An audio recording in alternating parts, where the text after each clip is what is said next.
수요 법회를 시작하겠습니다. 오늘 또 사념처 명상의 세계 느낌을 알아차리는 수행을 지난 시간에 이어서 계속 공부하시겠습니다. 자, 느낌은 있지만은 알기 어려운 겁니다. 공기처럼. 마음을 알기 어렵듯이 느낌도 알기 어렵습니다. 그래서 모든 것은 느낌으로부터 비롯되어서 더 증폭되는 일련의 과정인데 느낌인지를 모르기 때문에 우리가 느낌의 노예로 살고 느낌 때문에 고통을 겪습니다. 근데 즐거운 느낌과 괴로운 느낌, 덤덤한 느낌이 있는데 중요한 사실은 즐거운 느낌은 스스로 좋아해서 거기 취해버립니다. 그래서 감각적 쾌락에 빠져서 인생을 망칩니다. 그런데 괴로운 느낌은 괴로움이기 때문에 우리가 제어하거나 알아차리려고 하는 의도를 냅니다. 그래서 즐거운 느낌은 나의 눈을 멀게 하고 괴로운 느낌은 나를 깨어나게 하는 매우 중요한 요소입니다. 그래서 느낌을 알아야 되는 이유가 즐거운 느낌일 때는 취하지 말고 알아차리고 괴로운 느낌일 때는 괴로운 느낌이라고 알아서 즐거운 느낌이 되도록 제어해야 되고 이것들이 다 느낌으로 시작되기 때문에 느낌의 중요성을 우리가 알아야 되는 이유입니다. 제가 한국에서 10년 전에 사념처 강의를 처음으로 했습니다. 그렇게 할 수 있었던 것은 제가 느낌 보는 수행과 마음 보는 수행을 특별히 스승한테 배웠기 때문입니다. 보통 미얀마에 가면은 아랫배 호흡을 위주로 보는 신념처 수행을 하지 어디서 느낌을 알아차리는 수행이나 마음을 알아차리는 수행을 전문적으로 지도하는 스승들은 없습니다. 근데 저는 다행히 훌륭한 스승들을 몇 분을 만나서 느낌 보는 수행도 배우고 마음 알아차리는 수행도 배웠기 때문에 사념처 수행을 염처별로 나누어서 설명할 수 있었습니다. 근데 사념처에 수념처나 심념처가 부처님이 말씀하신 염처경에 매우 볼륨이 작습니다. 얼마 안 돼요. 그러니까 수념처에서는 즐거운 느낌, 괴로운 느낌, 덤덤한 느낌이 있다라는 수준에 그쳐요. 그리고 마음 보는 수행에서는 8가지 여러 가지 마음의 쌍으로 종류가 있는 16가지의 마음을 설명한 것에 불과해요. 그러니까 그 경전에 수념처와 심념처가 그렇게 자세하게 어떻게 수행을 하라고 밝혀져 있지는 않아요. 저는 수행을 배울 때 이론으로 배우지 않고 그냥 실천 방법으로 수행을 배웠기 때문에 그것을 이론으로 말함에 있어서 굉장히 그 어려움이 많았어요. 하지만은 제가 배운 나름대로의 이론을 다 정립을 했어요. 느낌 보는 수행은 어떻게 하고 마음 보는 수행은 어떻게 하고 느낌이 무엇이고 또 마음이 무엇이고. 그래서 제가 불교 방송에서 이제 사념처 수행을 제가 그 선원에서 지도할 때와 달리 이제 공개적으로 사념처 수행을 법문할 때에는 이제 그게 다 대중을 상대로 하고 기록이 남으니까 철저하게 제가 그때부터 느낌이 무엇이고 느낌 보는 수행은 어떻게 하고 마음은 무엇이고 마음 보는 수행을 하려면 어떻게 한다는 문제를 체계적으로 정립하기 시작했어요. 근데 이런 기록들이었기 때문에 그 말함에 있어서 이게 옳은 얘기인지 그런 이야기인지 하는 점에 있어서 굉장히 고심을 많이 했어요. 그래서 기록을 찾아보고 해도 그 마땅한 기록들이 없어요. 느낌 보는 수행이나 마음 보는 수행이. 그래서 굉장히 어렵게 고심하면서 제가 수행을 체험한 내용을 바탕으로 수념처와 심념처를 강의를 할 수가 있었어요.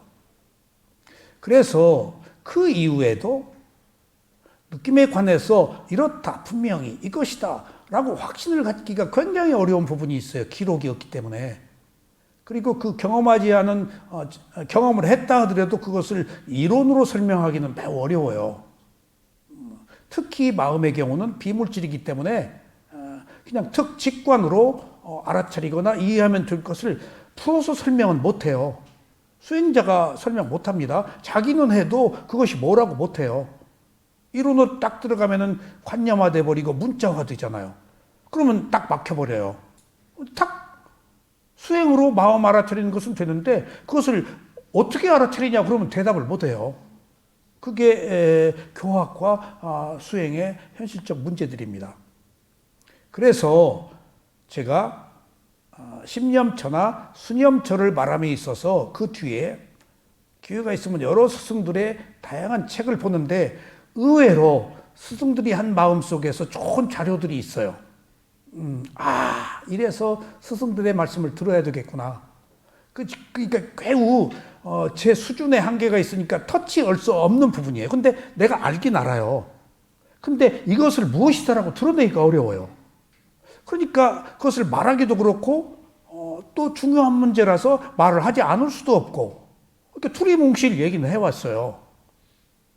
그래서 제가 마음을 알아차리는 수행도 이론 없이 배워가지고 계속 얘기를 해왔는데 그 이론적 체계를 갖춘 모국사회도의 12연기 책에서 마음 알아차리는 수행과 느낌을 알아차리는 수행에 대한 기록을 보고 내가 한 수행이 틀리지 않았구나. 스승한테 배운 스승이.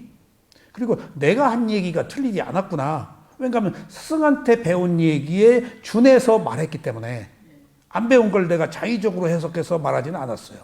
혹간 그럴 위험이 있는 것들은 내가 좀 생략했어요. 말해놓고 틀린 경우들을 내가 경험했었기 때문에 함부로 말하면 주워 못 담잖아요. 기록에 남으니까. 그러면 사람들이 그 이미 잘못된 이야기를 따라서 그대로 할 거란 말이에요. 굉장히 위험한 거 이게. 그래서 조심스럽다고요. 그래서 스승들의 이야기를 들을 때 깜짝깜짝 놀랄 때가 있어요. 이게 이 말이었구나. 이것을 조금 일찍 알았으면은 라는 이야기들을 제가 그런 경우들을 많이 경험했어요. 그래서 오늘 또 지금 12연기와 웹바사나 교재에 있는 우소바노사에도의 사념처에서 수념처를 공부하는 차지에서 볼륨이 작아요. 얼마 안 돼요. 근데 제가 이것을 조금 더 자세하게 느낌을 알아차리는 수행을 지금 보완해드리고 있는데 지금 야나포니카 스님이 쓰신 느낌을 알아차리는 수행에 관한 자료를 여러분하고 별도로 공부하고 있는 거예요. 지금 딴 자료를 갖다가. 그래서 지난 시간에도 지금 느낌이 무엇인가 얘기를 한 거예요. 근데 지금 우리가 괴로운 느낌, 즐거운 느낌이 나를 고통으로 이끌매도 불구하고 그 느낌을 제어하지 못하는 이유를 지난 시간에 제가 말씀을 드렸어요. 왜 느낌의 덫에 걸려서 못 벗어나는가? 그것을 지금 그 경전에서나 부처님은 느낌을 느낌으로 알아차려라 라고 말씀하셨는데 야나포니카 스님은 또 경전에서도 그 얘기가 나옵니다. 느낌을 우리가 제어하지 못하는 것은 나의 느낌이라고 생각하기 때문이다. 근데 내가 경험하는 것이 나의 느낌이지 누구의 느낌이야? 지혜로 보면은 감각기관이 느끼는 거예요. 근데 내 마음이 알아요. 그 내 마음이 나 아니에요. 그 순간의 마음이지. 그러니까 감각기관을 통해서 들어오는 웨이다나 느낌을 그 순간에 마음이 알아. 그 순간의 마음이 알아. 근데 우리는 나의 마음이 아는 줄 알잖아. 그래서 나의 느낌이라고 알아. 나의 행복이라고 알아. 나의 불행이라고 알아. 그게 철부덕 붙어버리지. 즐거움은 못 놓지. 괴로움은 막 떨쳐내려고 온갖 그 노력을 하고. 나의 느낌이 아니고 그냥 느낄 뿐이야. 감각기관에 접촉해서 일어나는 단지 현상일 뿐이야. 근데 내 느낌이 돼버린 철부덕 붙어가지고 이제 고질적인 괴로움을 일으키는 원인이 된다고요, 느낌이. 그러면 그 느낌과 나의 느낌이라는 상관관계를 여기서 한번 밝혔는데 나의 느낌이다 라는 것이 나의 마음이다, 나의 몸이 느끼는 것이다 라고 했을 때 내가 붙으면 몸과 마음을 유신견이다. 내 몸이다. 느낌을 못 대는 거야. 내 몸이니까 내 몸에서 일어나는 느낌이니까 그걸 향유하려고 그러는 거야. 근데 그 유신견이 보통 내 몸이다, 내 마음이다라는 이야기인데 부처님은 내 몸이다라는 유신견을 잘못된 견해 중에서 삿된 견해, 삿가야디때 으뜸 첫 번째가 유신견이다. 몸과 마음을 내 몸과 마음이라고 하는 것이 가장 인간이 가지고 있는 잘못된 견해다. 근데 그 잘못된 견해가 왜 생겼느냐? 유신견이 얼마나 강력하게 우리를 얽어맸냐? 근데 그 내 몸, 내 마음이라고 하는 유신견은 20가지 종류가 있다. 그래서 유신견을 떼기가 어려운 거예요. 지난 시간에 말씀드렸죠? 오온을 색수상행식이라고 그러는데 지금 오온이 색수상행식이 자아라는 믿음, 자아가 색수상행식을 소유한다는 믿음,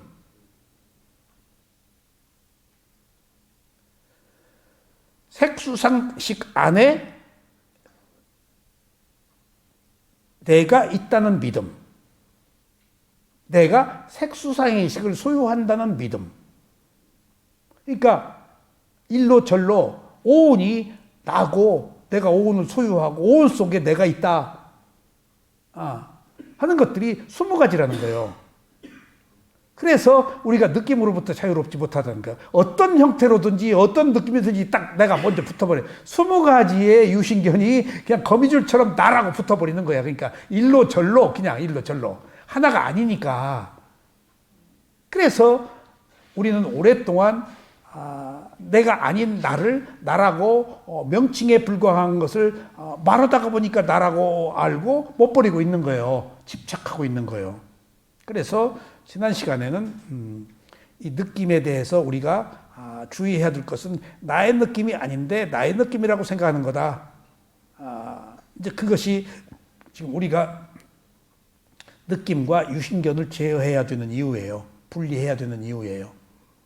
그러니까 떨어지지 않는 이유도 그 느낌이 나의 느낌이라고 하는 것이다.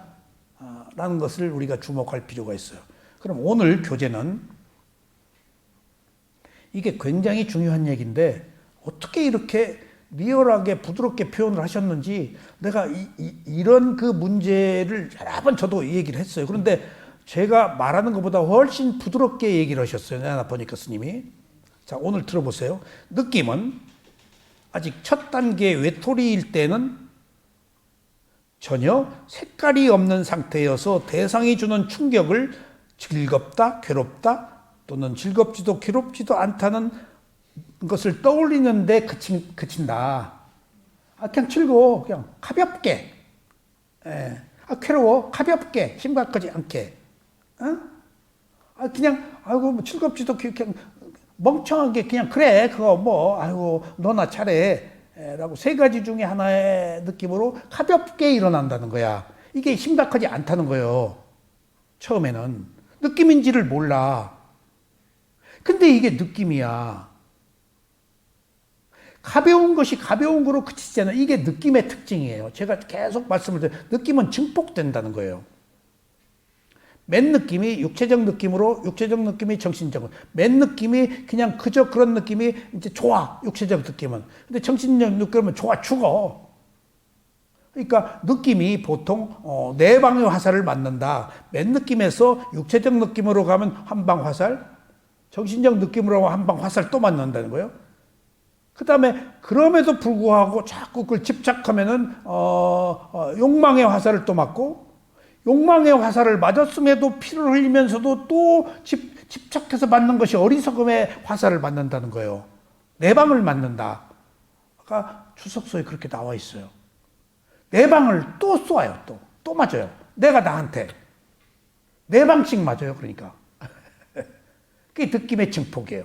그러니까 그냥 맨 느낌의 상태에서는 그저 그런 느낌인데 정서가 나의 느낌이라는 생각이 들어가 버리면은 이제 점진적으로 커져가지고 참다 이제 못 참네 하고 팔을 걷어붙이고 멱살을 잡고 싸움을 하고 이제 이전투구를 한다고 진흙탕에 뒹구는. 그러니까 느낌은 시작은 맨 느낌으로부터 시작된다. 근데 그것이 처음에는 가벼운 거다. 느낌의 증폭을 알아야 되는 거예요. 느낌이. 그러니까 보세요. 느낌은 무상한 건데, 일어나고 사라지는 건데, 일어나고 사라지지 못하니까 나의 느낌이라고 그러니까 일어나고 사라지는 거 못 보니까 항상 하고 계속되는 거로 알고 착 잡아버리는 거예요. 우리가 괴로운 느낌이 일어났어. 그럼 괴로운 느낌은 느낌으로 보면 일어났다 순간적으로 사라지도록 돼 있어요. 일어난 순간 사라져. 근데 기억해서 가지고 가잖아요. 느낌으로 안 본 거예요. 항상하게 본 거예요. 느낌으로 보면 일어나고 사라져요.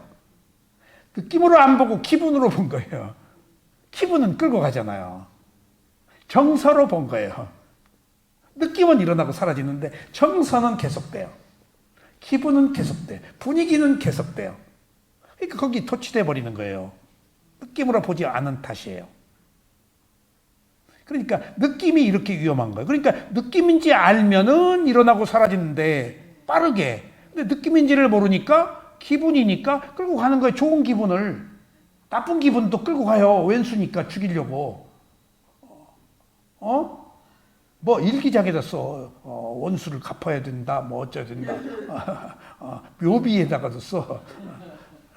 대표적인 게 로미오와 주리엣이에요. 제가 결혼을 할 무렵에 결혼을 뭐 그냥 하는가 보다 그랬더니 상대 쪽에서 사주를 보니까 궁합이 안 좋다고 하지 말자. 부모님이 그런다고 그래서 근데 본인은 어떻게 생각하시는 것 같아요? 본인은 괜찮대? 그러면 됐다. 그리고 이제 한 30분이나 1시간 인류 역사부터 한 인간이 배우자를 사랑하는데도 사랑하지 못한 역사적 사례, 그다음에 로미오와 주리엣의 문제부터 이거 뭐 별거 없다. 걱정하지 말아라. 내가 다 해결한다. 그래가지고 잘 본 집에 가서 형님 나 장가 가야 하는데 좋다고 좀 해주시오.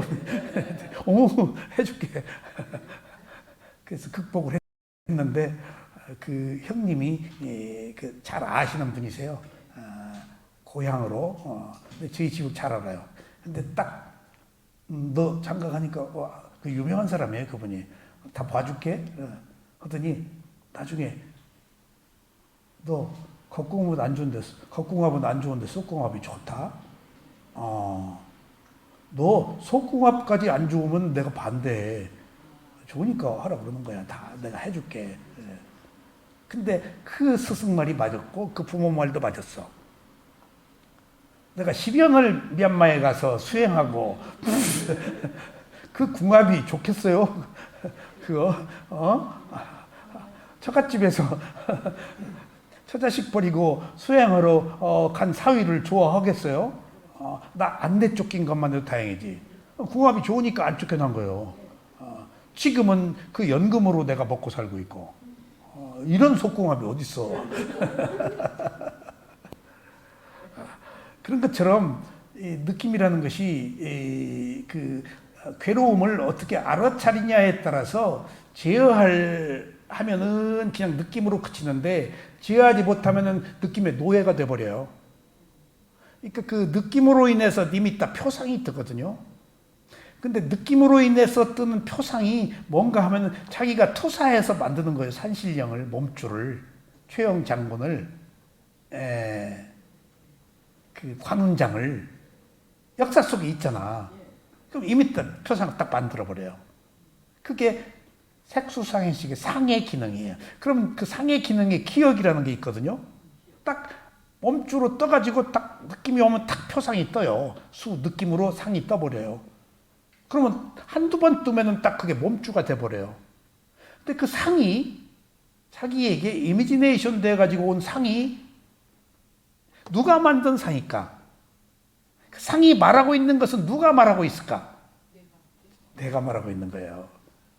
자기가 투사해서 예지 능력으로 자기가 자기하고 말하고 있는 거예요. 그러니까 바꾸이에게는 샤만이 신점을 볼 때 신령님이 말한다고 그러면서 자기가 자기하고 얘기를 해요. 자기 내면에 있는 이야기, 자기 이미지, 자기 느낌. 그러니까 그 사람이 누구를 기분 나쁘게 봤어. 이미 선입관이 있어. 필이 딱 와. 그러면 자기 기분으로 부정적으로 얘기해. 어떤 이해가 있어. 그럼 긍정적으로 얘기해버려요. 자기 다 이미지예요. 호흡 프로에 따라서. 그게 믿을 게 못 돼요. 그리고 딱 맞지도 않아. 그렇게 그 순간에 느꼈을 뿐이야. 근데 사람들은 예언되어 있는 것이 꼭 그대로 안 돼. 예언은 해요. 과보니까. 근데 가변적이야. 어느 때 은현 씨가 나를 만나서 좋은 얘기 듣고 확 마음 바꿀 수도 있어. 근데 은현 씨가 내 얘기 안 들었으면 나쁜 쪽으로 갈 수도 있어. 모르는 거야. 근데 누구 꼬임에 빠져서 그렇지 않을 일이 또 안 될 일이 나쁘게 갈 수도 있어. 가변적이야. 정해져 있질 않아. 그러니까 예정은 돼 있어. 근데 정해져 있지는 않아. 그러니까 그런 어떤 능력이나 초능력이나 그런 것도 맞을 수가 없어. 어떤 조건에 따라서 어떻게 바뀔지를 몰라. 그게 인간 세상이에요. 너무 현혹되지 마세요. 예. 그럼 그 사람들이 다 자기 앞가림을 하고 사네? 못해요. 보는 힘이 조금 있을 뿐이야. 근데 그게 그대로 또 되지도 않아. 예정은 돼 있는 건 봐. 근데 미래는 다르다. 지난 건 맞아. 기록이니까. 지난 건 틀릴 수가 없어요. 그걸 꺼내보는 힘이 있기 때문에. 예. 그러니까 딱 누구 얘기하려고 들어가면 능력 있는 사람이 말 안 해도 딱 아이고 누구 데리고 왔네 딱 그래 버려요.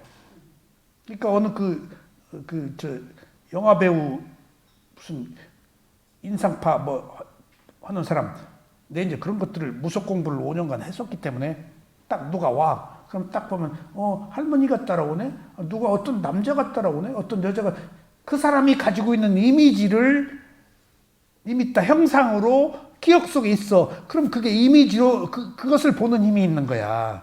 예지 능력 있는 사람이. 예. 늘 누구 생각을 하잖아. 그럼 할머니가 따라다녀. 누가 그 사람이 말이죠. 가지고 와. 그것도 이쪽 사람이 봐. 누가 따라왔다고. 그 사람이 가지고 있는 이미지 생각 속의 기억이야. 딱 상도동 여사님 보면 딱 이렇게 보면은 누가 따라다니까 남편이 따라다니까 누가 따라다니까 근데 남편이 안 따라다닐걸? 예. 이게 꼭 안 따라다니는 거예요. 여러분들 꿈을 꿀 때 여러분들 최근에 코로나 극심하게 걸렸죠? 코로나 꿈꾼 사람 없을걸? 없어요. 의외로. 오래전에 어떤 기업들이 단편적으로 어떤 조건에서 툭 튀어나와. 어제, 그제 겪었다고 해서 그게 꼭 나오도록 되어 있지는 않아. 치매는요. 예. 최근에 거는 몰라. 근데 과거 시점에 그러니까 기억 속에 오래 저장되어 있는 것들이야. 그러니까 최근 것들은 기억에 강력하게 각인이 안 돼 있어. 그러니까 그 중에 어느 것 하나가 딱 맞아서 나오는 거니까 굉장히 오래된 것들이야. 그리고 다 뜬금이 없어. 사실과 달라. 다 이미지, 표상으로 만들어낸 것들이야. 그러니까 소설 쓰고 있는 거야, 상상으로. 그러니까 누가 뭘 맞춘다는 것도 다 소설 쓰고 있는 거예요. 이미지로 딱 보는 거예요. 그럴 가능성이 있지. 그대로 안 돼요. 예정은 되어 있지만 바뀌어. 좀 이상한 이야기인데. 예, 괜찮아요. 그 총부예요, 총부. 예. 11남녀를 키우면 했는데 그분이 나중에 요양병 계시다가 돌아가셨어요. 그런데 그 부인이 할머니가 약간은 이제 뭐 요양병에서 돌아가시면 약간 우울하고 그래가지고 집에 있다가 자식들이 안 되겠다 싶어서 이제 다른 자기 집으로 모시고 왔는데 계속 뭐라고 말을 하는 거야. 바빠가지고 대답은 못해주고 이래서 도대체 뭐가 할 말이 많은지 모르겠다고 녹음기를 전화 그랬어요. 나중에 이제 들어보고 돌아오신다고.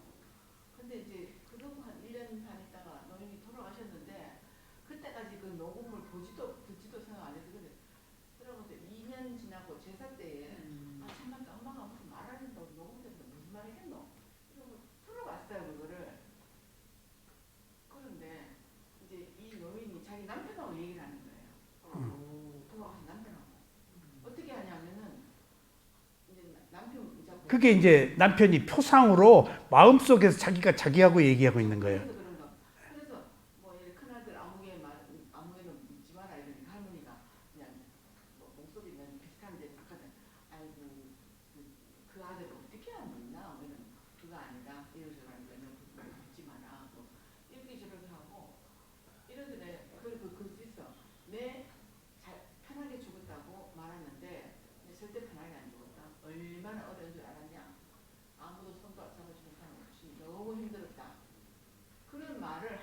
하는 거예요. 그러니까 그게 자기가 이미지네이션으로 투사해서 자기하고 말하고 있는 것이지 죽은 자가 그 사람하고 얘기할 수도 없고 죽은 자가 파장이 달라서 그 사람하고 교감할 수도 없고 죽은 자는 산자의 음식을 먹을 수도 없고 죽은 자는 산자의 돈을 사용할 수도 없고 차원이 다른 세계에서 다른 사람으로 이미 태어났어. 근데 지금 내 기억으로 이미지네이션 해가지고 지금 내가 계속 투사하고 있는 거야. 예. 그게 다 느낌으로부터 비롯된 거예요. 좋아하는 쪽으로 생각. 예.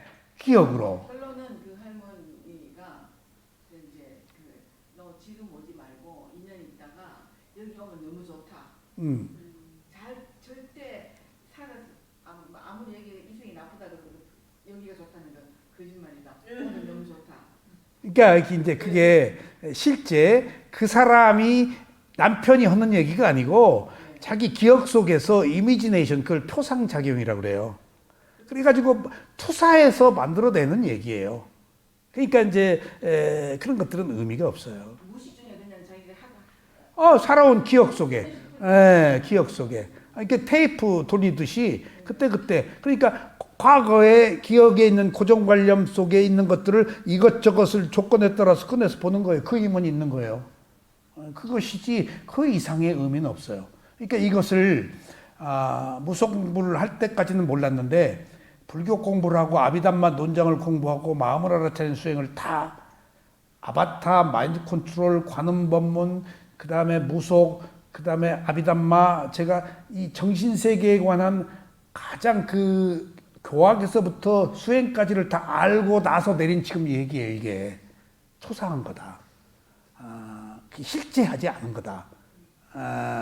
근데 그 영매라고 그래서 특별한 능력을 가진 부처님 같은 경우는 천신하고 대화를 해요. 근데 다른 사람들은 못해요. 파장이 달라요. 그리고 그런 능력이 없어요. 그 사람들은 그게 진짜 이렇게 전혀 아는 사람이 이렇게 그럴 수도 있잖아 하는데 나는 자꾸 이제 선생님은 그랬으니까 할머니가 굉장히 좋아했던 생각을 갖고 있으니까 이렇게 무지렁 그렇게 이야기 하지 않았을까 하는 생각이 듭니다. 그러니까 이제 그것을 신비롭게 이상하게 보지 말고 현실적으로 부처님의 가르침에서도 그게 다 나와요. 아비담마 논장에 자세하게 나와요. 그러니까 결과적으로 죽은 자가 산 자 음식을 먹을 수가 없다니까. 그리고 돈을 쓸 수도 없고 이미 어디가 태어났어. 못 와. 어디가 태어나 버렸어. 거기 그만두고 여기 올 새도 없고 어디가 태어나 버렸어. 어떻게 거기서 빠져나와. 예. 예. 예전에 부처님 시대 때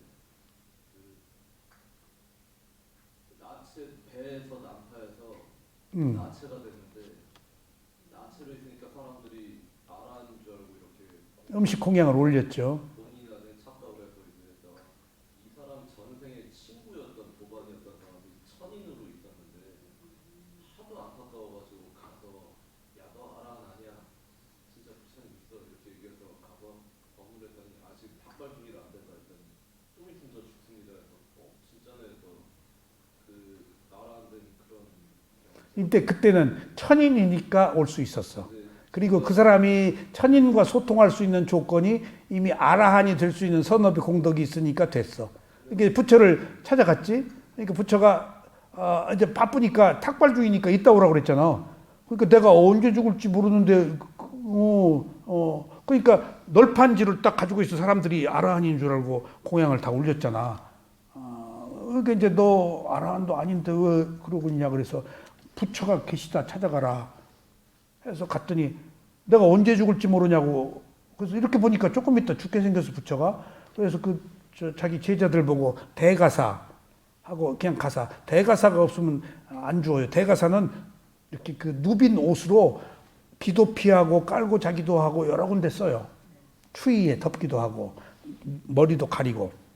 그래가지고 걔를 줬잖아요. 길에서 가다가 소에 치여서 죽었어요.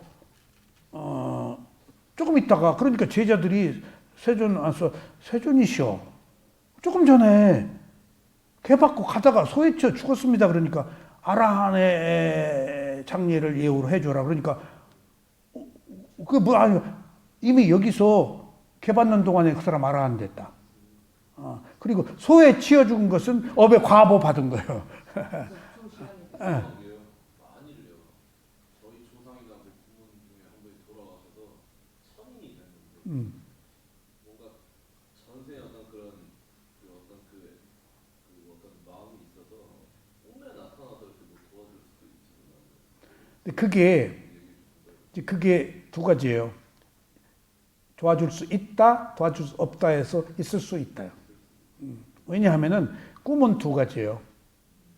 우리가 꾸는 꿈은 과거의 기억의 한 단면을 조건이 성숙되어서 이미지네이션 하는 거예요. 근데 뜬금이 없어. 사실적이지 않아. 그리고 직접 영향은 받았을지 몰라도 직접 지금 코로나로 인한 코로나 때문에 꿈을 꾼 사람들은 없을 거야. 오래전에 어떤 기억들이에요. 사실은 그게 각인돼 있어. 그런데 그것은 꿈이 아니야. 그러니까 그 어떤 그 생각의 연장선상에서, 그러니까 그 꿈이라는 것이 꿈의 수면 상태가 있고 깊은 수면이 있어. 꿈을 꿀 때 가수면 상태는 깊게 안 들어가. 그러니까 생각의 연장선상에서 아까 무당이 샤만이 산신령을 만든 것처럼 표상작용으로 이미지네이션을, 그때 눈동자가 움직여. 사람이 그때 꿈을 꾸는 거야. 그게 다 증명이 돼 있어요. 그러니까 꿈을 꾸다가 또 깨잖아. 그러니까 깨어나기 직전에 가수면 상태에서 꿈을 꿔요. 깊게 들어가면 못 꿔요. 그런 경우는 꿈이 아니야. 이제 나가세나 존자가 한 말이에요. 이제 그 미란다 왕모경에. 근데 어떤 누군가가 예지 능력으로 자기가 예지 능력이 있어서 그 꿈을 올 것을 맞춘다든가, 아니면은 어떤 그 천신의 힘이 뭘가를 예시해 준다든가 하는 경우는, 그런 경우를 꿈이라고 그래. 예. 그러니까 그건 이제 하는 이야기고. 그거 하는 이야기고.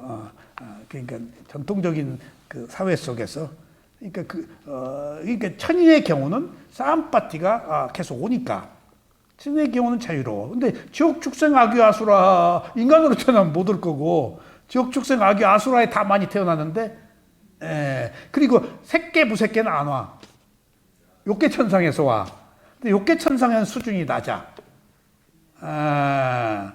색계 부색계는 선정수행을 닦았기 때문에 우리 부모가 선정수행 닦은 사람 없잖아. 그리고 그 선정수행을 닦은 사람들은 인간계에 안 오려고 그래. 파장이 나빠서. 그건 욕계는 같이 모여 살아. 근데 색계 부색계는 혼자 살아. 고독한 사람들이야. 선정이 고독이니까 혼자 막 파고드는 거니까. 욕계는 무리지어 살아. 그러니까 내가 누구의 아들입니다 하면은 그 사람이 천상에서 날 수 없잖아. 함께 모여 사는 사람일 때 좌장을 우리 부모라고 이렇게 말을 하기도 해. 내가 누구 아들입니다라고 부처님한테 얘기.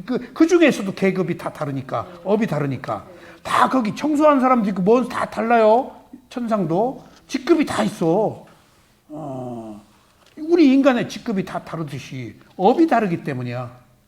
이 세상에 지옥도 다 업이 달라서 거기 뭐 간수도 있을 거고, 거기서 뭐 똥친 놈도 있을 거고, 그 속에서도 다 다르다니까. 인간 사회하고 똑같아. 업이 다르기 때문이에요. 그냥 업으로 봐야 돼요. 이제 그런 것들은 어쨌거나 꿈은 예지 능력으로 미래에 올 것을 맞추는 게 꿈이고, 그렇지 않은 우리들에는 한 생각의 편린들, 조각들이다. 꿈이 아니다. 뜬금없는 꿈이 뜬금없잖아요. 그렇듯이 우리의 생각이 그렇게 뜬금없는 건데, 우리가 뜬금없는 생각을 하는 걸 몰라. 오관이 깨어있기 때문에. 잠을 잘 때는 오관이 자고 마음만 열려 있잖아요. 그러니까 조금 스토리가 그나마라도 조금 이렇게 뜬금없지만은 뭐 조금 들쭉날쭉하지만 그나마라도 보이는 거예요. 똑같이 평소에도 이 생각 저 생각 하잖아. 꿈에 그게 꿈에는 조금 분명하게 보일 뿐이야. 그러니까 뇌가 활동하고 있는 거예요. 그래서 여기 여기 이제 전두엽이다 뭐다 해가지고 그 뇌가 그때 꿈을 꿀 때 어느 쪽에서 작동한다, 기억한다 하는 것들이 현대 의학으로도 다 증명이 돼 있어요. 자, 이제 나갑시다. 그래서 제가 말씀드렸듯이 사소한 느낌인데 느낌이라고 알아차리지 못하면은 그게 어떤 정서, 기분, 감정하고 맞닥뜨려서 커지는 게 문제예요, 느낌이. 그래서 느낌을 느낌으로 알아차려야 된다는 말의 이유를 시작은 가볍다고 한번 봅시다.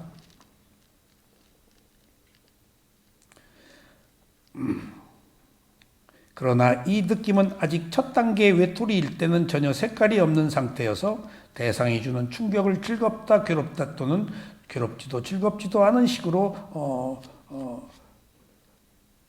떠올리는데 그친다. 여기서 즐겁다, 괴롭다 했으면은 즐겁다지도 않은, 괴롭지도 않은이라고 해야 되는데 어떤 경우에는 괴로움이 앞에 나오는 경우도 있어요. 그러니까 이제 괴로움, 즐거움이 어느 의미로 뭐가 앞에 나오느냐는 그렇게 중요한 게 아니에요. 순서는 똑같은 거니까.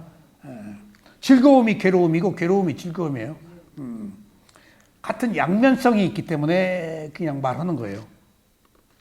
자, 떠올리는데 그친다. 그러다가 감정의 요소나 의도적인 요소들이 첨가되면은 아까 감정이 뭐야? 느낌이 증폭되는 거야. 정서, 분위기가. 그러면은 그냥 사소한 느낌이 욕망의 느낌으로, 사랑으로, 싫음으로, 미움으로, 걱정으로, 두려움으로 또는 왜곡된 견해 따위가 생겨나게 되는 것이다. 증폭되는 것은 커지는 거야. 느낌으로 보면 일어나고 사라져. 그리고 가벼워. 근데 이제 정서적으로 불안해. 큰일 났네. 제가 꿈에 나타난 것 때문에 미얀마에서 아침에 탁발 나가다가 거울이 쨍그랑 깨졌어. 응? 그러니까 예감이 불길하네. 창가에다가 놓고 이렇게 하다가 쨍그랑. 그걸 우리 인터뷰 사회도가 딱 봤어. 거울이 깨진 걸. 얼른 내가 주워가지고 비구들이 거울을 안 보거든. 근데 나는 나가면서 멋을 좀 내려고요. 포대기를 이렇게 만들어요. 이게 참 어려워요. 그래서 이렇게 해가지고 나가서 이제 좀 이렇게 그 품위 있는 비구로 보이려고. 근데 바람이 이렇게 하는데 철랑해서 아이고 큰일 났다. 그리고 탁발을 했는데 쫄았어. 거울이 깨졌어. 뭔 그 불행이 올지 몰라. 그래서 갔다 와서 인터뷰를 했지. 오늘 거울 깨져가지고 내가 탁발 나갔는데 아주 굉장히 위축됐다. 그랬더니 우리 스승이 딱 뭐라 그러지? 깨질 때다 뒀더만. 세상에. 나도 위험하다고 느꼈어. 마땅히 둘 데가 없어서. 문이 바람으로 이렇게 하는데 바람이 불었어. 그러니까 마땅히 둘 데가 없어서 조각 거울이니까 거리 손잡이도 없고. 나도 놓으면서 조금 위험하다. 하지만 우리가 하고 있잖아요. 근데 스승이 거울 깨져가지고 오늘 불안했다고 인터뷰 때 그러니까 깨질 때다 뒀더만. 그러니까 이거 스파크 튀듯이 리얼리티, 실제 현실적 문제들이 딱 나온 거야. 괜히 내가 지금 거울 깨졌다고 투사해가지고 지금 걱정도 팔짱 거야. 근데 스승이 뭐라고 그랬다고? 두 번째? 나중에 깨질 게 먼저 깨졌어 딱 하더라고요. 언젠가 깨진다는 거예요. 뭐 깨질 거. 그러니까 깨질 때다 두어서 문제도 아니고 또 나중에 깨질 게 먼저 깨졌을 뿐이야. 깨졌으면 깨진 거야. 근데 뭘 느낌을 증폭시킨 거야 지금. 꿈꾸었다고 뭐 했다고 예감을 분위기가 이상하다고 그럴 필요 없던 그 느낌이 지금 증폭시키다는. 그러니까 여기 지금 욕망, 사랑, 싫음, 미움, 뭐 온갖 이런 것들이 내가 더 씌워서 만드는 것들이라는 거예요. 느낌으로 인해서. 느낌을 느낌이라고 알지 못하기 때문에 정서, 감정이 만나서 뭔가 지금 화살을 내방 맞는 경우를, 이런 경우를 두고 말하는 거예요. 원한이 되고. 응? 그러니까 왜곡된 견해 따위가 생기는 것이다. 그러나 반드시 그런 과정으로 진행되어야 한다는 법은 없다. 그 느낌이 욕망, 사랑, 싫음, 미움, 질투, 투쟁, 뭐 혁명, 뭐 비난, 왜곡, 뭐 배신 그런 것으로 반드시 갈 필요는 없다. 보통 간다는 거 아니야. 갈 필요는 없다. 왜? 알아차리면 못 가는 거야. 근데 못 알아차리면 간다. 그 얘기예요, 지금. 예. 왜냐하면 이와 같은 혼합물들이 결코 느낌들로부터 분리시킬 수 없는 것이 아니기 때문이다. 이런 그 일반적인 느낌이 느꼈을 때 불안하고 초조하고 증오로 투쟁하고 하는 것들이 느낌을 분리하면 안 간다. 근데 분리가 안 되면 간다. 가고 안 가고 하는 것은 느낌을 느낌으로 알아차려서 있는 그대로 보면은 증폭이 안 된다. 근데 못 알아차리기 때문에 간다는 거예요, 지금. 그러니까 이런 표현이 느낌은 증폭된다. 화살을 4방 맞는다. 조심해라. 라고 저는 말해왔지만은 조금 여기서는 간다. 근데 꼭 가는 것만은 아니다. 분리하면 안 간다. 그러니까 당위성, 그 필요성을 아주 원만하게 드러내고 있는 거예요. 갈 수도 있고 안 갈 수도 있다. 선택은 네 것이다. 그래서 아는 마음과 모르는 마음은 내가 선택한다는 거예요. 모르는 마음은 가지. 아는 마음은 느낌이라고 알아차리고 끝내버리는 거야. 그러니까 제가 계속 말씀드리죠. 이 세상에 불편부당한 일들, 심각한 그 범죄자들, 그리고 그 어떤 살인, 그 다음에 그 가난, 교통사고, 그 다음에 무슨 포를 맞고 총을 맞고 온갖 인류사에 드러나는 모든 문제를 나는 딱 업으로 본다니까요. 업으로 보고 받을 것 받았어. 연속되잖아. 받을 것 받고 다음으로 가잖아. 그 프로세스, 과정이라고 보면은 그 속에서 내가 알아야 될 게 뭐냐가 문제이지 받은 결과에 대해서 이러고 저러고 할 게 없다니까. 받을 것 받았기 때문에. 그러니까 집에 가족에 장애가 있어. 지금 장애 때문에 얼마나 사람들이 고통을 겪어. 옛날에 없는 장애들이 왜 새끼들이 그렇게. 근데 그 장애 다 얘기 안 해요. 딱 숨겨. 내 친구가 무슨 의사인데 딱 한번 심각한 고민을 하더라고. 우리 애가 딸 하나 아들 하나인데 아들이 장애다. 그래서 딸 가만히 있는데 걔를 집에다 혼자 놔둘 수가 없어. 이놈의 새끼가 무슨 성적 문제가 발동해가지고 뭔 일이 있을지 몰라서 나 병원에 일주일에 한 번밖에 못 나갔네. 난 의사 시키고 집 지키느라고. 이거 심각한 고민을 하는데 깜짝 놀랐지. 걔가 어린애 백혈병 나가지고 나중에 한번 또 그때 백혈병을 지가 백혈병에 걸렸어요. 그때 백혈병을 몰라가지고 걔 때문에 그냥 떠나 보냈는데 지금은 내가 백혈병을 겪어보니까 애들한테 해줄 걸 못했죠. 몇십 년 전에 그 결혼한 지 우리 젊어서 다 하다가 나중에 또 만나잖아요. 나 애기 낳아서 백혈병으로 죽었다. 그래서 그랬냐. 근데 그 얘기를 들어서 걔만 보면 난 꼭 그 기억이 나서 물어보고 싶은데 말을 안 해. 슬쩍 집에 괜찮냐? 터치를 안 해. 그래서 의식적으로 얘가 이 말을 싫어하는구나. 그러니까 우리 집에 우리 동네에도 자꾸 오려 그러는데 내가 야, 네 아들이 여기 오면 자연 환경이 좋을 것 같아서 와라. 그런 얘기를 꺼내지를 않아. 지가 일체. 그러니까 또 다른 애도 또 집에 뭐 또 장애가 있다네. 그러니까 평생 그 장애가 괴로움이거든. 내가 그런 그 가족에 그런 사람이 있기 때문에 지 업으로 봐야지 왜 걔 때문에 온 가족이 고통을 겪냐. 업이다. 그것은 본인이 받아야 되는 거다. 그리고 그런 가족을 둔 당신도 업 때문에 그런 그 가족을 둔 것이다. 그러면은 냉정하게 업으로 보고 각자 겪어야 될 것으로 겪고 각자 도생하는 길밖에 없다. 인간은. 각자 업이니까. 부처님도 개인 못하는 거니까 이 업은. 받아야 될 거니까. 그리고 그 불행한 업이 받아야 될 것을 받는 것이지 그것이 잘못된 게 아니야. 받아야 될 것 받고 거기서 극복해서 깨어날 수 있잖아. 고통을. 다 장애가 있다고 다 나빠? 거기서 극복해가지고 헬렌 켈러 같은 사람 있잖아. 장애를 극복하면 더 위대한 사람 돼요. 예? 장애를 극복하면 더 훌륭하고, 장애가 있어서 아주 나쁜 쪽으로 막 그 페르나처럼 그렇게 괴팍해진 사람도 있지만 오히려 선한 사람도 있어요. 제가 군대 가서 봤어요. 아주 착한 애인데 이쪽으로 악수를 하네요. 이쪽으로 이렇게 해요. 아주 해병대에서 월남에서도 저를 그렇게 따랐는데 늘 한 손을 주머니에 넣고 있어요. 근데 그렇게 착해요.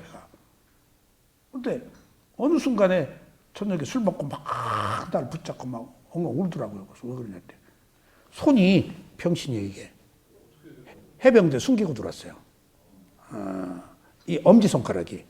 이게 이 손으로 악수를 안 하면 꼭 이렇게 안 드러내. 이것 때문에 걔가 장애야. 그러니까 남은 모르는 게 큰 그 결격사유는 없는 것 같아요. 엄지손가락이 약간 이래. 이거 어떻게 숨겼으니까 해병대 왔지? 총 쏘는 것은 요거니까. 엄지손가락. 그래서 내가 그 친구를 너무 착해요. 병신 새끼, 지랄, 이런 얘기 하면 안 되는데, 요새 지랄하고 자빠졌다는 얘기. 야, 이 병신 새끼야. 그것이 뭐 별거냐? 손가락 좀 구부러진 게. 그리고 우리 같이 근무하는, 야, 옥수병, 너 이 새끼 손가락 그런 거 가지고 지금, 야, 임마, 꺼내. 이 손가락 악수해. 니 임마 병신순 내놔. 그리고 내가 자꾸 드러냈어요. 그러니까 하인두 씨하고, 하인두 유명한 화가 있어요. 김종회 박사하고, 김종회 박사 정신과 의사 우리나라 꼽사예요. 권위 있는 사람이에요. 청량리. 부인이 그렇게 미인이에요. 나하고 넷이 인사동에 술 먹는데 어떤 토론이 생겼어. 근데 행복에 대해서 나는 무지개 너머의 행복인데 또 가도 행복이다. 또 가도 그 행복은 그 무지개 너머에 끝이 없더라.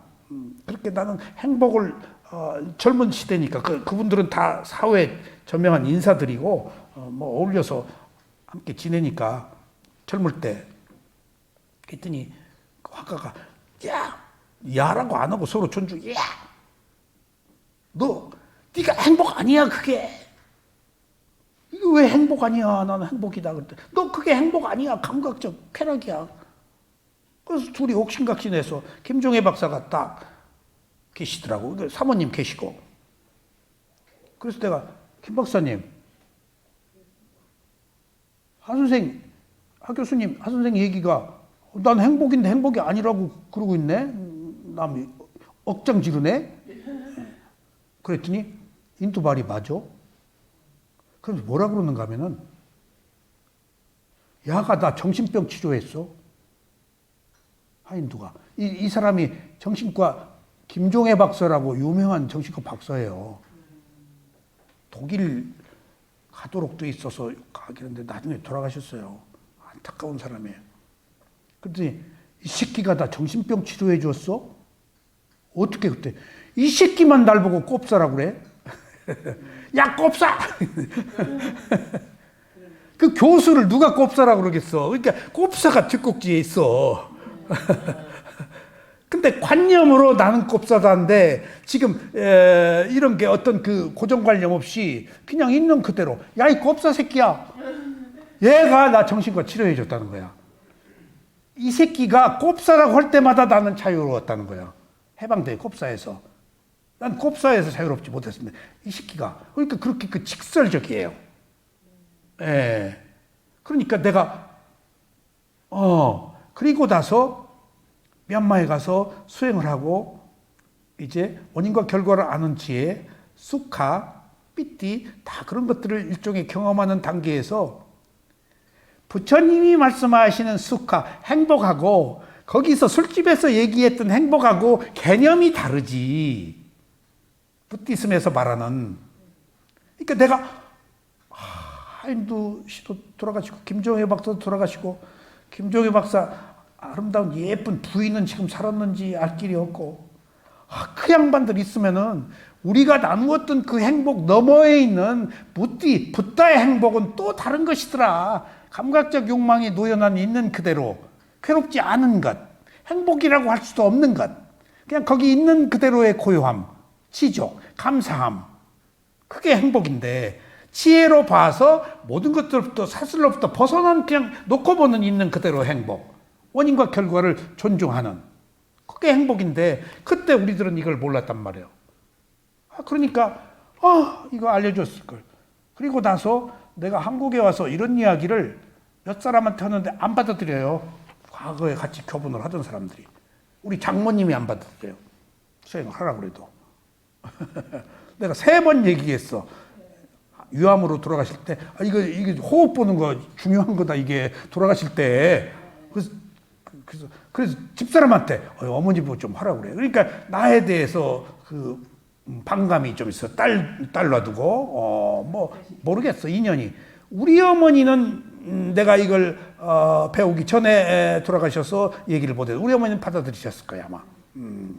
천주교 열심히 다니셨기 때문에 신앙생활을 뭐 안 그래도 철저한 신앙. 그러니까 이게 내가 이 얘기를 해서 이렇게 부처님의 가르침을 좀 받아들이도록 해도 의외로 받아들이는 사람이 많지 않더라고요.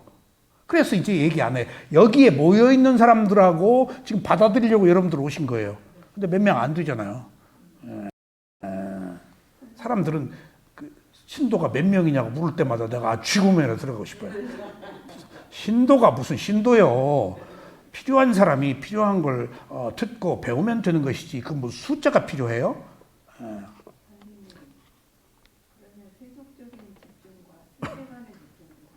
다르죠. 출세가는 세속의 집중은 뭘 목적으로 하지?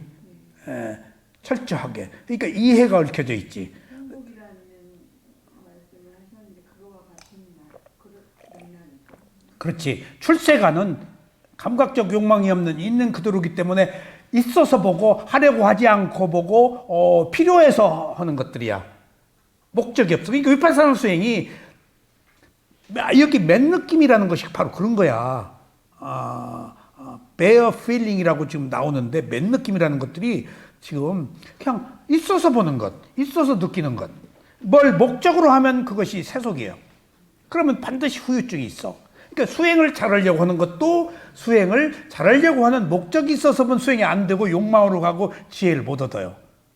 그러니까 계속 고생하고 힘쓰다가 힘이 떨어질 때 수행이 팍 잘 되는 거예요. 그때 욕망이 없었기 때문에. 욕망 계속 써. 근데 욕망도 한계가 있잖아. 그러니까 힘들어서 욕망을 놓으면 탁 수행이 잘 돼버려. 근데 그 욕망을 놓기가 어려워. 놓아 본 적이 없어서. 그래서 고생이 필요한 거지. 욕망 놓기가 어려워서. 그래서 벙어리 3년, 규머거리 3년, 뭐 3년? 9년이 필요하다는 것이 그 욕망 없애는 게 힘든 거예요. 있는 그대로 보는 게. 처음에는 이거 굉장히 좋다 하면서 힘이 안 드니까 힘이 빠져. 에너지가 없는 것 같아. 이런 무슨 일이 있어. 그럼 기도를 해야 되는데 할 방법이 없는 거예요. 어떻게 해야 되는 걸 처음에는 이거 모학하는 거를 이렇게 하면은 모아를 알 수 있다라는 생각에서 엄청 쳤는데 딱히 뭐 할 때 가만히 쳐다봐 가만히 안 가야 되잖아요. 그거 풍수가 안 되니까 나 안 돼.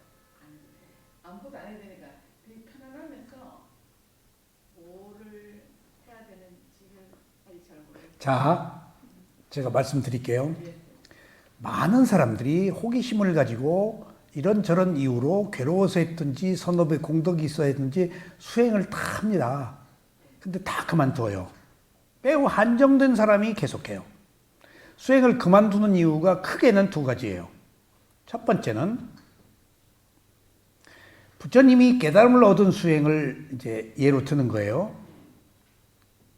부처님이 오랫동안 그 바라밀 공덕을 쌓아가지고 한 인간의 몸과 마음이 중요하다는 사실을 너무나 오랜 세월 동안에 발견하고 12연기를 통해서 몸과 마음이 중요하다는 것을 발견했어요.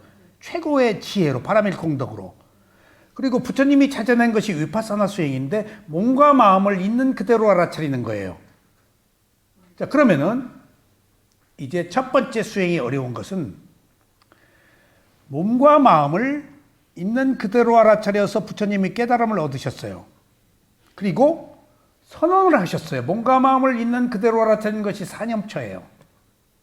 그리고 선언을 하셨어요. 사념처에는 선정수행과 위파사나가 포함은 물론 돼 있어요. 이 길이 유일한 길이다.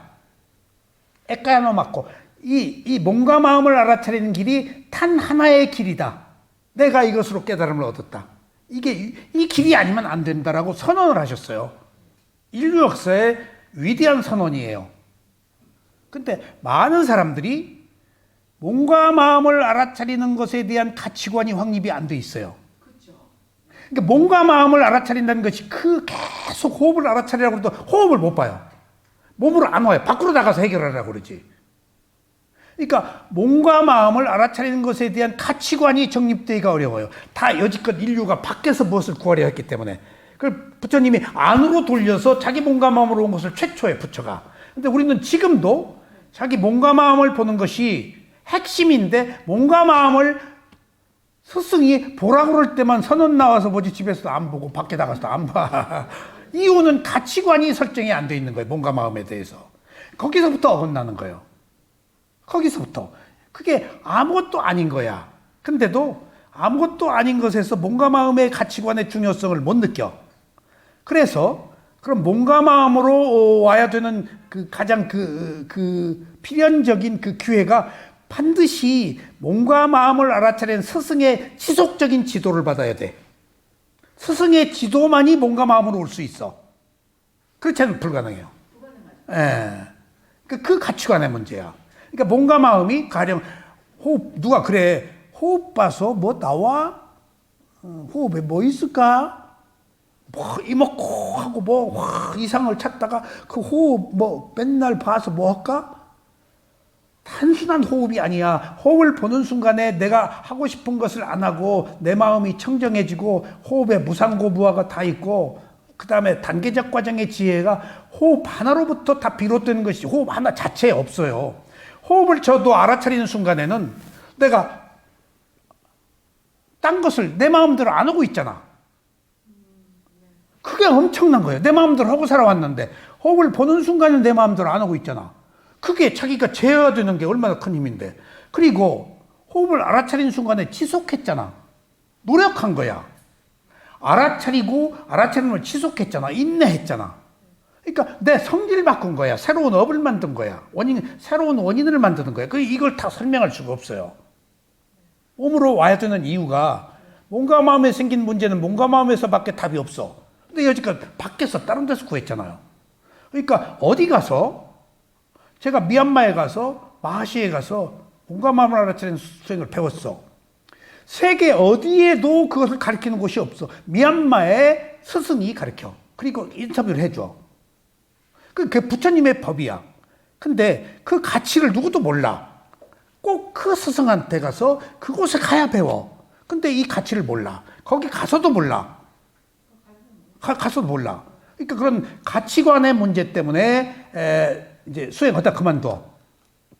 중요하게 여기질 않으니까 꼭 그 법을 얻으려면 그 법의 방식으로 가야 되는데 호흡을 봐야 되는 그 법의 방식의 가치성을 몰라. 역대 모든 부처들이 호흡을 보고 다 아라한이 됐는데. 그러니까 그런 가치관이 설정되지 않은 거 문제. 두 번째는 여지껏 우리는 태어나서 형제, 부모, 선생님, 이웃, 이모, 삼촌, 무슨 시장, 대통령, 하여튼 모든 지식인들, 재벌들 뭐에 의존해서 살아왔잖아요. 근데 이 수행도 의존해요. 누가 법이 해결해 줄 줄 알아. 스승이 해결해 줄 줄 알아. 목사님이, 스님이, 신부님이 해결해 줄 줄 알아. 근데 부처님은 나를 믿지 말고 내 가르침을 따르라고 그랬어. 그 가르침은 도구야. 그것을 실천하는 수행이 없으면 한 발도 못 나가.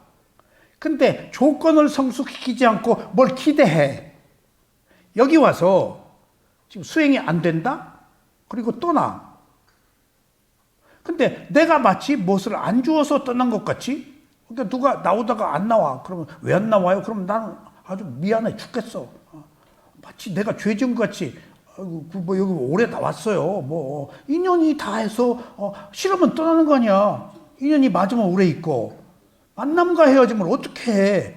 가치관의 문제인데, 뭔가 또 새로운 데 가서 찾아서 다닐 수도 있고, 가다 보면 또 더 안 좋은 데로 가, 내가 보면은. 좀 좋은 데로 갔으면 좋겠어. 내가, 왜 절로 가지? 왜 가도 절로 가지? 뭐 그럴 수도 있어. 더 높은 곳 갈 수도 있고, 좋은 거 하다가 더 낮은 곳으로, 그것도 자기 업이야. 가치관의 문제이기 때문에. 근데 누군가가 의존해서 뭔가를 주는 줄 알고 자꾸 의타적으로 하니까 자기가 노력해서 한 발 한 발 나가야 되는데, 노력은 조건은 성숙시키지 않고 결과를 얻으려고 그러니까 얻어지지 않으니까 그만두는 거예요. 이 크게 두 가지예요. 예. 그러니까 이건 어떻게 되는 거예요? 그 두 가지 그렇게 벗어나는 배경에 결정적인 게 있어요. 선업의 공덕이 부족해서 그 가치를 못 느끼는 거예요. 선업의 공덕밖에 없어요. 뿐야밖에. 그걸 부처님이 증명했어요. 부처님이 선업의 공덕으로 붓다가 됐어요. 역대 모든 붓다 아라한들이 선업의 공덕 없으면 출발을 못해요. 그리고 지속을 못하고. 그러니까 지혜가 최고인데 그 지혜는 선업의 공덕으로 수행을 하도록. 그러니까 어떤 스승을 만났다? 얼마 동안 만났다? 그리고 어디로 갔다 하는 모든 것들이 공덕과 한계가 있어요. 공덕이 없으면 안 돼요. 그건 안 보여요, 공덕은. 그것을 바라밀이라고 그래요. 바라밀. 바라밀이 파라미타라고 해서 퍼펙트하다, 완전하단 말이에요. 공덕만이 모든 것을 완전하게 인도한다는 거예요. 그게 붓다가 증명한 거예요. 붓다로 태어난 것은 공덕이에요, 붓다가. 그래서 붓다가 되도록 돼 있었어요. 그 오랫동안, 얼마나 많은 세월 동안 공덕을 쌓았어요. 붓다가 되기를. 그러니까 그 조건을 성숙시키지 않고 결과를 바라니까 지금 갈증 나고 딴 데 찾다가 헤매다가 마는 거예요. 이것은 인연의 문제이기 때문에, 공덕의 문제이기 때문에 어떻게 할 수가 없어요. 그걸 뛰어넘어야 돼요. 근데 스승이 있어야 된다는 게, 그 스승을 만나는 것도 공덕이에요. 어떤 스승을 만날지 어떻게 알아? 사교 스승도 만나는데 사기꾼도 만나서 재산 다 날리는데, 사기꾼 만나서 재산 날리는 게 그 사람 공덕이 부족한 거예요, 솔직히. 연예인들 한두 명이 아니더만. 어느 그 목소리 걸쭉한 그 옛날 유명한 여자 가수는 이모가 매니저였더만. 평생 제대로 돈을 몇만 원 한번 받아본 적이 없더만. 이모가. 문주라니요, 그게. 다. 이모한테 뭐라 그래? 그 인연이에요. 그런 사람이 한둘이에요. 박동규 10월에 그날, 아니 그 10월에 어느 그날 그분 200억인가 얼마를 날렸더만 친구한테. 그 노후. 그러니까 나는 예술만 해서 몰랐다. 그러니까 그런 것도 내가 이렇게 보면은 업이야. 그렇지 않고선 설명할 길이 없어. 좋은 거나 나쁜 거나. 그러니까 선업의 공덕을 쌓는 길밖에 없구나 하는 것을 내가 느껴요. 그리고 잘못된 것은 떼우고 끝나면 돼. 이거 이렇게 털었다. 잘 떼웠다. 내가 받을 거 받았다. 그러면 돼. 받을 건 받아. 그러니까 못 가라는 존재가 맞아 죽은 거 아니에요. 부처님 설사병 걸리고 앙굴리말라도 맞아 죽었잖아요. 그거 다 아라한이 됐어도 받을 거 받는 거 아니에요. 그러니까 우리가 어떤 고통을 받는 것을 기꺼이 받아야 돼요. 아이고, 고통 받아서 다행이다. 짐 벗었다. 이렇게 생각하면 되잖아요. 자, 이제 조금만 더 합시다. 그래서 반드시 맨 느낌이 욕망, 사랑, 싫음, 미움, 걱정, 두려움, 슬픔, 비탄, 뭐 질투, 뭐 이런 거 다 갈 수도 있고 안 갈 수도 있는 것은 느낌을 어떻게 알아차리느냐에 따라서 꼭 가준다는 보장은 없다. 그래서 느낌의 중요성이 여기서 강조되는 거예요. 그래서 이것들을 분리시키면은 안 된다는 거예요. 괜찮다는 거예요. 실제로 우리가 하루 종일 받는 수많은 인상 중에서 미약한 것들은 대부분 매우 희미하고 짧은 동안의 느낌을 떠올리는데 멈추어 버릴 뿐 더 이상 정서적인 반응을 불러일으키지 이런 데까지 가지 못한다. 수많은 것들이 얼마나 많이 접촉해. 그러니까 그렇게 살고 있어. 근데 어느 경우에는 딱 걸리는 거야. 그래서 키우는 거야. 죽여, 살려. 너 뭐 어쩌고 저쩌고. 이제 거기서 사단이 붙는 거야. 이제 화살을 받고 느낌이 증폭되는 거야. 그럼 구렁텅이로 빠지는 거야. 근데 그 수많은 느낌들이 맨 느낌이야. 그러니까 일어났다 사라져. 그 수많은 맨 느낌들에 다 걸리질 않아. 그런 것처럼 모든 느낌을 그것처럼 걸리지 않으면 되는 것이 알아차림이 있으면 된다는 거야. 거기에 특별하게 내가 어리석거나 나라는 유신경이 딱 생기면 자존심을 딱 상해. 그럼 딱 걸려버리지. 자존심을. 부부간의 문제나 이런 문제, 자존심 걸리면은 굉장히 상처받아요. 조심해야 돼요. 백 선생, 부부간에 더 조심해야 돼. 절대적으로 남편한테 존중받고 싶고 사랑받고 싶은데 가장 배부를 찌르는 그 천박한 얘기를 딱 한 번 하면 깊게 각인돼서 굉장히 고통을 겪어. 제 아내를 처음부터 내 맘대로 할 수 없는 거다라고 깔고. 그러면 계란 후라이 안 올라오고. 그러니까 이렇게 수시로 많은 느낌들을 겪고 있는 것을 맨 느낌이라고 한다는 거예요. 그러니까 맨 느낌의 상태에서 멈추게 하자는 거예요. 지금 육체적 느낌, 정신적 느낌으로 못 가게 하자는 거예요. 그래서 느낌이라고 알자는 거예요. 그러면 그냥 가벼운 bare feeling, 맨 느낌의 상태가 된다는 거예요. 아셨죠? 이로 보아 우리가 느낌을 맨 느낌은 bare feeling이 이 단계에서 멈추게 만들 수 있다는 심리학적 가능성이 입증된 것이며, 아셨죠? 그냥 느낌이네. 그럼 증폭이 안 되면 그냥 그 일어나고 사라지고 일어나고 사라지고 좋다 싫다 하고 말어. 심각하지 않아. 표피로 흘러. 근데 각인이 돼버려, 의식 속에. 그러면 이제 커지는 거예요. 그냥 흘려보내라고. 바람 부는 대로 가고, 바람 불면 풀잎처럼 누우라고. 에? 굉장히 중요해요. 바람이 불면 어떻게 해야 돼? 풀잎처럼. 바람 끝나면은 일어서잖아. 풀잎처럼 누워야 돼. 맞서지 마. 부러져. 왜 부러져? 맞서다가. 그냥 저항하지 마. 바람이 왔으면 흔들려. 왜 맞서? 자아가 있기 때문에. 내 마음대로 하려고 그래서. 그러면 사물의 이치에 귀해서 지금 그냥 여유하게 여일하게 지낼 수 있는데 충분하게 존재라고 나라고 해서 맞서고 뻗치고 자기 독특한 세계를 이루려고 그러니까 지금 저항하고 투쟁하고 마찰이 일어나서 괴로운 거예요. 괴로움이 사물의 이치에 귀하지 않아서 괴로운 거예요.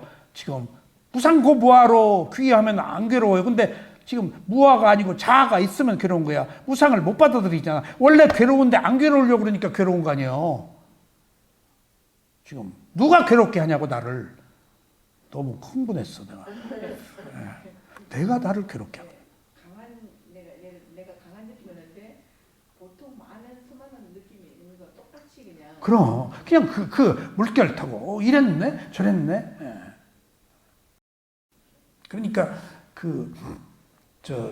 정몽주 회유하려고 방언이가 이런 들렀저하리 저런 들렀저하리 했지만은 사육신이라고 우리가 2조의 어떤 절개를 드러내서 그랬지만은 이미 그것은 업으로 시대적으로 방언이가 업으로 잡도록 돼 있어요. 이게 정도전이가 방언이한테 맞아 죽었잖아요. 2조 개국을 정도전이가 했는데 정도전이가 2조 개국을 해서 정도전이가 왜 그렇게 소리 없이 흔적도 없이 사라진 줄 아세요? 정도전이가 방언이한테 죽였기 때문에 정도전이 사상에 2조에 개성되지 않았어요. 그러니까 역사적으로 정도전은 기록이 안 된 거예요. 정도전이가 왜 고려에서 2조로 개국을 했을까요? 불교의 고려의 그 문제들을 지적하고 불교의 그 퇴폐적인 거 그것들 그 정치와 불교가 해서 신돈이 가렴주고 하고 혼탁에 정신들이 썩어 문드러졌잖아요. 고려가. 그러니까 그래서 무학대사하고 정도전이하고 무학이 진 거예요. 이조를 받아들여 숭유 배불 정책을 쓴 게 정도전과 개국을 깨끗한 정신으로 바꾼 거예요. 그게 세계적으로 한국만 가능해요. 세계적으로 확 왕조에 따라 종교가 확 바뀌는 나라는 세계에서 한국밖에 없어요. 한국만요. 한국이 그렇게 급진적이고 과격하고 새로운 사상을 받아들일 수 있는 지금 한국은 싹 바꿔버려요. 지금 완전히 기독교 사회 됐잖아요. 오늘 완전히 불교, 오늘 완전히 유교에서 왕조밖에 싹 바뀌어버려요. 그렇게 우리가 진보적이에요. 세계에 그런 종교가 한번 뿌리내렸다가 바뀌는 경우는 한국은 흔적도 없이 바꿔버려요. 그러니까 서양, 기독교, 천주교도 천주학도 김대건이가 중국 가서 사제 서품 받고 온 것은 천주교 역사에 한국이 유일해요. 김대건 신부가 성자로 로마 지금 염추기경이 그 교황청 장관 되셨잖아. 그러니까 한국 천주교는 세계 천주교사에 유일해. 선교사가 여기 온 거 아니야. 가서 천주학을 받아들였어. 그리고 여기 그 미리네네먼의 원님이 그 유명한 학자들 뭐 정약용이나 누구 뭐 자기 친구야. 대원군이 죽이라고 그러니까 절두산 성당. 자기 친구들이야. 너 천주학을 안 믿는다. 믿습니다 하고 야 너 믿는다 그러면 목 쳐. 믿습니다. 그 대원군이 왜 그랬을까? 조상 위패 안 모시니까 천주교는. 그것 때문이야. 역사적으로 위패를 안 모신다는 것이 2조 500년 역사에 중국에서 들어온 그 철저하게 관념적인 조상에 대한 그것을 무시하는 것은 어떤 그 민족에 대한 반역이고 어떤 그 사회의 가치 질서를 파괴하는 혁명이야. 근데 목 잘려도 예수 믿습니다. 천주 믿습니다 하고 죽잖아. 이런 나라가 없어요. 그래서 독특한 민족이라서 우리가 세계적으로 지금 웅비하고 있는 거예요. 확 바꿔버리잖아. 빨리 아날로그 아니고 디지털 받아들여서 일본 놈 곧 합작하게. 이게 적응하는 민족이에요. 적응하는. 그러니까 그 정도전이가 2조 500년 만들 때 그런 그 왕이 미친 놈도 있잖아. 그리고 못난 놈도 있고. 근데 왕권이 유지되던 시대니까 안 쓸 수가 없어. 장작 개성을 하고 정치는 신료가 한다라고 정도전이가 그렇게 만드는 거예요. 최고의 민주국가를 만들 뻔했어요. 2조. 방훈이가 죽여버렸지. 그 말이. 그러니까 그게 2조 이시 조선이라고 하면 조선이라고 그래야지 일본 사람들이 2조라고 하거든요. 이시 조선. 조선조라고 해야 돼요. 원래는. 이 조라고 하는 것은 일본 사람들이 그 시족으로 폄하한 거예요. 조선조가 500년 그래도 갔지만은 이미 그 시대에 정도전이가 꽤나 뛰어난 사람이에요. 그러니까 왕은 바뀌더라도 국가가 흔들리면 안 되잖아. 그러니까 그게 민주주의야, 그게. 그 로마 로마 그 제후들이 뭐 황제 뽑고 투표로 뽑잖아. 그런 것들을 도입하려고 했어요. 어쨌거나 그것도 역사였지만은 그러니까 지금 그건 세속의 얘기고 우리는 그것을 뛰어넘어서 뭐든지 그냥 있네, 왔네, 그렇네, 불가피하네, 그럴만해서 그랬네 라고 놓고 보면은 원인과 결과에 그게 그럴만해서 그랬네. 어떡할 거예요? 그럴만해서 그랬는데. 그러면 중도가 된다고요. 그럼 모든 허물이 거기 감추어져요. 허물이 없는 사람이 없잖아요. 허물을 들추어내서 뭐예요? 다 몰라서 했을 텐데. 허물이네? 라고 아는 순간 새로운 허물을 만들지 않으면 되는 것이지. 과거에 우리가 연연할 필요가 뭐예요? 그게 환골탈퇴하는 무명에서 지혜로 넘어온 부처님의 가르침에 있는 그대로 본다는 게 이것이 아닌 다른 해탈의 길은 없어요. 이게 유일해요. 아까 말씀드렸죠. 유일한 길이다. 근데 호흡 보는 것이 별것이 아니라고 그러는 것. 그리고 누군가 스님이나 신부님이나 목사님이나 누가 주는 줄 알아 다. 하느님이 부처님이 주는 줄 알아. 부처님 설사병으로 돌아가셨어요. 예수님 못 박혀 돌아가셨어. 누가 뭘 주어 자기 앞가림도 못 하는데. 다 받아야 될 업을 받고 일어나고 사라지는 연속적 현상에서 그냥 업대로 살다가 가는 것이야. 거기서 내가 새로운 원인을 어떻게 만드냐 하는 것이 우리들의 과제예요. 자, 그래서 이로 보아 우리가 느낌을 맨 느낌의 단계에서 그냥 있는 그대로 초기의 느낌. 그러니까 맨 느낌이 여기서 그 베어라는 것이 화장 안 한 얼굴을 뭐라 그래요? 생 느낌이야 이게. 각색되지 않은 그냥 탁 들어와버린. 또 맨발이라고 그럴 때 그 양말 안 신고 그냥 있는 그대로 있는 그대로 맨 느낌. 그냥 있는 그대로 받아들이는 거예요. 근데 우리는 각색하고 안 받아들이려고 그러고 왜 그랬냐고 그러고 그러지 말라는 거예요. 지금 왔으면 왔네. 예. 거기 의미를 부여하지 말라고요. 오도록 돼 있는 원인과 결과니까. 예. 제가 요새 12연기 원인과 결과를 계속 옹달샘 글을 써요. 자꾸 뭐가 보여요. 그래서 계속 뭐 책을 새로 대야 되겠어. 이제 수념처, 심념처를. 그러니까 이게 이 말이네. 12연기의 원인과 결과가 더 자꾸 그 안 보이는 것들이 보여지고 논리적으로 뭐가 연결되고. 자, 따라서 그러니까 이게 맨 느낌의 상태면은 더 미움, 슬픔, 비탄이 가지 않을 수 있다. 이게 증명되었다.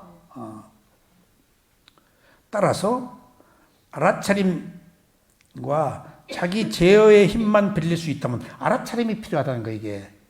그리고 알아차린 순간에 제어거든. 알아차림이 위대한 것이 알아차린 순간에는 자기 마음대로 안 오잖아. 그리고 인내하잖아. 이걸 몰라. 알아차리는 것이 별거 아닌 줄 아는데 그 내 마음대로 안 오고 있는 거 아니야. 내 마음대로 하고 살아왔는데 이거 큰 거요. 큰 거요. 내가 성질 안 부리고 있잖아. 사주가 바뀌어요. 성질이 바뀌고. 성질이 뭔 줄 아세요? 관상 사주 성질이 업의 과보예요. 성질대로 사는 게 사주 팔자예요. 사주가 나쁜 사람이 내가 여러 가지 공부를 하고 사주가 나쁜 사람을 이렇게 봤더니 성질이 나빠. 성질이 나쁘니까 못 살고 지랄 같은 성질 때문에 폭을 털어. 그게 사주요. 성질이 얼굴에 있어. 티방 놓고 틱틱거리고. 그게 성질이요. 성질은 어디서 나와? 생각. 생각은 어디서 나와? 잠재의식에서. 잠재의식이 과보심이에요. 우리가 잠재의식으로 살고 있다는데 생각이야. 생각이 성질이야. 성질이 생각에서 나오는 거예요. 조금 더 생각은 왔다 갔다 막 일어났다 사라지는데 성질은 조금 쇠버렸어. 왔다 갔다 한 것은 지금 그 집착이 붙은 거예요. 성질은. 그러니까 똥꼬집이지. 똥꼬집이. 그런 것들이 다 잠재의식에서 업의 과보로 오는 것들이에요. 어디서 오는 게 아니에요. 그걸 우리가 맨 느낌의 상태로 알아차려서 청정하게 새로 만들자는 거예요. 충분히 가능하다, 이게. 그러니까 업대로 살지 말고 새로 만들어가자는 것이 수행이에요, 지금 부처님의. 인간만 선택할 수가 있고. 아무리 자극적인 느낌일지라도 그것이 감정으로 발전하지 않고 맨 느낌에 그치도록 의도적으로 작용을 가할 수 있다는 사실이 분명해집니다. 이게 알아차려서 내가 제할 수 있다, 가능성이 있다, 인간을 부관적으로 보지 말고 개선하자 하는 이야기입니다. 아셨죠? 오늘 여기까지 말씀드리겠습니다. 감사합니다.